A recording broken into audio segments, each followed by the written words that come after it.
ओम नमः शिवाय भक्तों, हर हर महादेव। भक्तों 2026 में 3 अगस्त 2026 को हमारे सावन सोमवार का पहला सोमवार है। 30 जुलाई से सावन का महीना शुरू हो रहा है। इनका सीक्वेंस कुछ इस तरह से रहेगा। 3 अगस्त को पहला सोमवार, 10 अगस्त को दूसरा सोमवार, 17 अगस्त को तीसरा सोमवार और 24 अगस्त को हमारे चारों सोमवार कंप्लीट हो जाएंगे। भक्तों, इस व्रत को करने से आपकी कौन सी मनोकामनाएं पूर्ण होगी वो मैं आपको बताती हूँ। सावन मास भगवान शिव का अत्यंत प्रिय महीना माना जाता है। इस महीने में सोमवार का व्रत रखने और शिवलिंग का जलाभिषेक करने से भगवान शिव और पार्वती जी की कृपा प्राप्त होती है। आपकी सभी मनोकामनाएं पूर्ण होती हैं। विवाह में आने वाली बाधाएं दूर होती हैं। दाम्पत्य जीवन खुशमय होता है। स्वास्थ्य, धन, संतान एवं सुख समृद्धि की प्राप्ति होती है। पापों का नाश होकर मोक्ष की प्राप्ति का मार्ग प्रशस्त होता है। अब भक्तों, आप जान लिए व्रत के कुछ नियम हैं। इन व्रत के नियमों का पालन करके ही आप व्रत करिए, जिससे कि आपको पूर्णतः फल की प्राप्ति हो। जिसमें आपको ब्रह्मचर्य का पालन करना है, क्रोध और झूठ से बचना है। आपको तामसिक भोजन नहीं करना है, जिसमें कि मांस, मदिरा, लहसुन, प्याज आदि आता है। सात्विक भोजन करना है। शिव मंत्रों का अधिक से अधिक जाप करना है। गरीबों एवं ज़रूरतमंदों को दान देना है।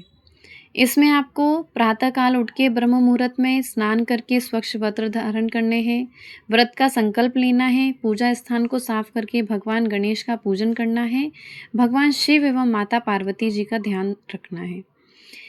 सावन सोमवार की जो व्रत पूजन सामग्री है वो मैं आपको बता देती हूँ, आप इकट्ठा कर लीजिएगा। शुद्ध जल, गंगा जल, दूध, दही, शहद, घी, शक्कर, चंदन, बेलपत्र, धतूरा, आक के फूल, सफ़ेद फूल, मौली, धूप, दीप, कपूर, फल, मिष्ठान, नारियल, नैवेद्य आदि।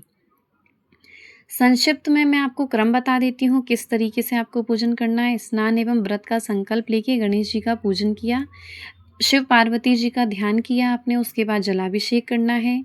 गंगा जल, दूध, दही, शहद, घी, धूप दीप अर्पित कर कपूर से आरती करना है।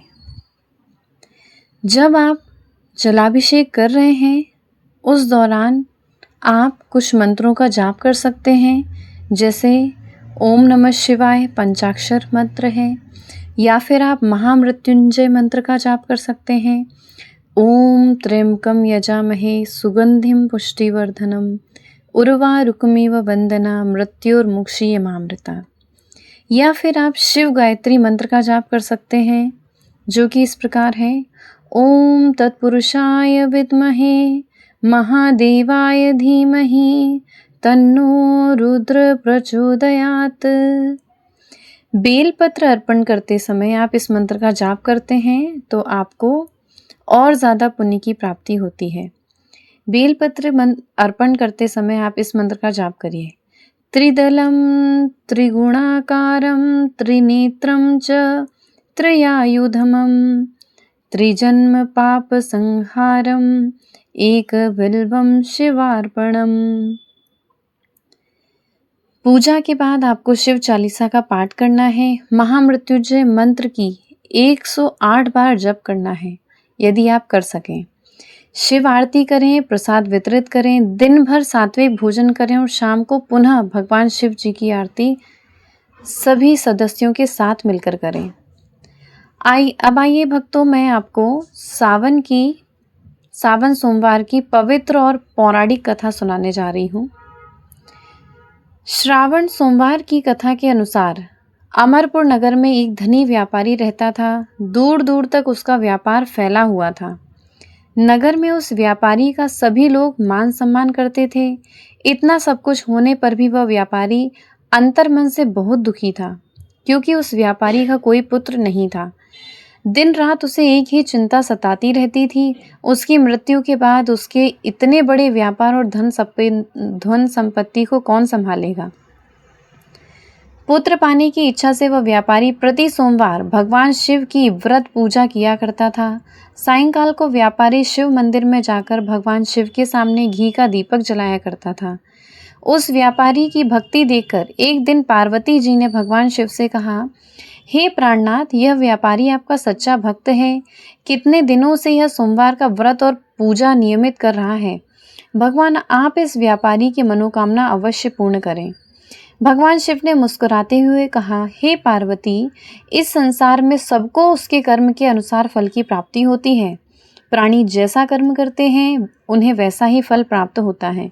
इसके बावजूद पार्वती जी नहीं मानी। उन्होंने आग्रह करते हुए कहा, नहीं प्राणनाथ, आपको इस व्यापारी की इच्छा पूरी करनी ही पड़ेगी। यह आपका अनन्य भक्त है। प्रति सोमवार आपका विधिवत व्रत रखता है और पूजा अर्चना के बाद आपको भोग लगाकर एक समय भोजन ग्रहण करता है। आपको इसे पुत्र प्राप्ति का वरदान देना ही होगा। पार्वती जी का इतना आग्रह देखकर भगवान शिव ने कहा, तुम्हारे आग्रह पर मैं इस व्यापारी को पुत्र प्राप्ति का वरदान देता हूँ, लेकिन इसका पुत्र 16 वर्ष से अधिक जीवित नहीं रहेगा। उसी रात भगवान शिव ने स्वप्न में उस व्यापारी को दर्शन देकर उसे पुत्र प्राप्ति का वरदान दिया और उसके पुत्र के 16 वर्ष तक जीवित रहने की बात भी बताई। भगवान के वरदान से व्यापारी को खुशी तो हुई, लेकिन पुत्र की अल्पायु की चिंता ने उस खुशी को नष्ट कर दिया। व्यापारी पहले की तरह सोमवार का विधिवत व्रत करता रहा। कुछ महीने पश्चात उसके घर अति सुंदर पुत्र उत्पन्न हुआ। पुत्र जन्म से व्यापारी के घर में खुशियां भर गईं। बहुत धूमधाम से पुत्र जन्म का समारोह मनाया गया। व्यापारी को पुत्र जन्म की अधिक खुशी नहीं हुई, क्योंकि उसे पुत्र की अल्पायु के रहस्य का पता था। यह रहस्य घर में किसी को मालूम नहीं था। विद्वान ब्राह्मणों ने उस पुत्र का नाम अमर रखा। जब अमर 12 वर्ष का हुआ तो शिक्षा के लिए उसे वाराणसी भेजने का निश्चय हुआ। व्यापारी ने अमर के मामा जी दीपचंद को बुलाया और कहा कि अमर को शिक्षा प्राप्ति के लिए वाराणसी छोड़ आओ। अमर अपने मामा के साथ शिक्षा प्राप्ति करने के लिए चल दिया। रास्ते में जहाँ भी अमर और दीपचंद रात्रि विश्राम के लिए ठहरते, वहीं यज्ञ करते और ब्राह्मणों को भोजन कराते थे। लंबी यात्रा के बाद अमर और दीपचंद एक नगर में पहुंचे। उस नगर के राजा की कन्या के विवाह की खुशी में पूरे नगर को सजाया गया था। निश्चित समय पर बारात आ गई, लेकिन वर का पिता अपने बेटे के एक आंख से काने होने के कारण बहुत चिंतित था। उसे इस बात का भय रहता था कि राजा को इस बात का पता चलने पर कहीं वह विवाह से इनकार न कर दे, इससे उसकी बदनामी होगी। वर के पिता ने अमर को देखा तो उसके मस्तिष्क में एक विचार आया। उसने सोचा, क्यों ना इस लड़के को दूल्हा बनाकर राजकुमारी से विवाह करा दूं। विवाह के बाद इसको धन देकर विदा कर दूंगा और राजकुमारी को अपने नगर में ले जाऊंगा। वर के पिता ने इसी संबंध में अमर और दीपचंद से बात की। दीपचंद ने धन मिलने के लालच में वर के पिता की बात स्वीकार कर ली। अमर को दूल्हे के वस्त्र पहनाकर राजकुमारी चंद्रिका से विवाह करा दिया गया। राजा ने बहुत सा धन देकर राजकुमारी को विदा किया। अमर जब लौट रहा था तो सच नहीं छिपा सका और उसने राजकुमारी की ओढ़नी पर लिख दिया, राजकुमारी चंद्रिका, तुम्हारा विवाह तो मेरे साथ हुआ था। मैं तो वाराणसी में शिक्षा प्राप्त करने जा रहा हूँ। अब तुम्हें जिस नवयुवक की पत्नी बनना पड़ेगा वह काना है। जब राजकुमारी ने अपनी ओढ़नी पर लिखा हुआ पढ़ा तो उसने काने लड़के के साथ जाने से इनकार कर दिया। राजा ने सब बातें जानकर राजकुमारी को महल में रख लिया। उधर अमर अपने मामा दीपचंद के साथ वाराणसी पहुंच गया। अमर ने गुरुकुल में पढ़ना शुरू कर दिया। जब अमर की आयु 16 वर्ष पूरी हुई तो उसने एक यज्ञ किया। यज्ञ की समाप्ति पर ब्राह्मणों को भोजन कराया और खूब अन्न वस्त्र दान किए। रात को अमर अपने शयन कक्ष में सो गया। शिव के वरदान के अनुसार शयन अवस्था में ही अमर के प्राण पखेरु उड़ गए। सूर्योदय पर मामा अमर को मृत देखकर रोने पीटने लगा। आसपास के लोग भी एकत्र होकर दुख प्रकट करने लगे। मामा के रोने विलाप करने के स्वर समीप से गुजरते हुए भगवान शिव और पार्वती ने भी सुने। पार्वती जी ने भगवान से कहा, प्राणनाथ, मुझसे इसके रोने के स्वर सहन नहीं हो रहे हैं। आप इस व्यक्ति के कष्ट अवश्य दूर करें। भगवान शिव ने पार्वती जी के साथ अदृश्य रूप में समीप जाकर अमर को देखा तो पार्वती जी से बोले, पार्वती, यह तो उसी व्यापारी का पुत्र है, मैंने इसे 16 वर्ष की आयु का वरदान दिया था, इसकी आयु तो पूरी हो गई है। पार्वती जी ने फिर भगवान शिव से निवेदन किया, हे प्राणनाथ, आप इस लड़के को जीवित करें, नहीं तो इसके माता पिता पुत्र की मृत्यु के कारण रो रो कर अपने प्राणों का त्याग कर देंगे। इस लड़के का पिता तो आपका परम भक्त है, वर्षों से सोमवार का व्रत करते हुए आपको भोग लगा रहा है।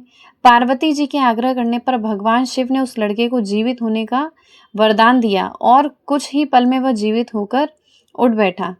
शिक्षा समाप्त करके अमर मामा के साथ अपने नगर की ओर चल दिया। दोनों चलते हुए उसी नगरी में पहुंचे जहां अमर का विवाह हुआ था। उस नगरी में भी अमर ने यज्ञ का आयोजन किया। समीप से गुजरते हुए नगर के राजा ने यज्ञ का आयोजन देखा। राजा ने अमर को तुरंत पहचान लिया। यज्ञ समाप्त होने पर राजा अमर को और उसके मामा को महल में ले गया। कुछ दिन उन्हें महल में रखकर बहुत सा धन वस्त्र देकर राजकुमारी के साथ विदा किया। रास्ते में सुरक्षा के लिए राजा ने बहुत से सैनिकों को भी साथ भेजा। दीपचंद ने नगर में पहुंचते ही एक दूत को घर भेजकर अपने आगमन की सूचना भेजी। अपने बेटे अमर के जीवित वापस लौटने की सूचना से व्यापारी बहुत प्रसन्न हुआ। व्यापारी ने अपनी पत्नी के साथ स्वयं को एक कमरे में बंद कर रखा था। भूखे प्यासे रहकर व्यापारी और उसकी पत्नी बेटे की प्रतीक्षा कर रहे थे। उन्होंने प्रतिज्ञा कर रखी थी कि यदि उन्हें अपने बेटे की मृत्यु का समाचार मिला तो दोनों अपने प्राण त्याग देंगे। व्यापारी ने अपनी पत्नी के साथ स्वयं को एक कमरे में बंद कर रखा था। भूखे प्यासे रहकर व्यापारी और उसकी पत्नी बेटी की प्रतीक्षा करने लगे। व्यापारी अपनी पत्नी और मित्रों के साथ नगर के द्वार पहुंचा। अपने बेटे के विवाह का समाचार सुनकर पुत्र वधू राजकुमारी चंद्रिका को देखकर उसकी खुशी का ठिकाना न रहा। उसी रात भगवान शिव ने व्यापारी के स्वप्न में आकर कहा, हे श्रेष्ठी, मैंने तेरे सोमवार के व्रत करने और व्रत कथा सुनने से प्रसन्न होकर तेरे पुत्र की लंबी आयु प्रदान की। व्यापारी बहुत प्रसन्न हुआ। सोमवार का व्रत करने से व्यापारी के घर में खुशियां लौट आईं। शास्त्रों में लिखा है, जो स्त्री पुरुष सावन के सोमवार का विधिवत व्रत और व्रत कथा सुनते हैं उनकी सभी इच्छाएं पूरी होती हैं। ओम नमः शिवाय। हर हर महादेव भक्तों। इस प्रकार पूजन विधि, पूजन सामग्री, रुद्राभिषेक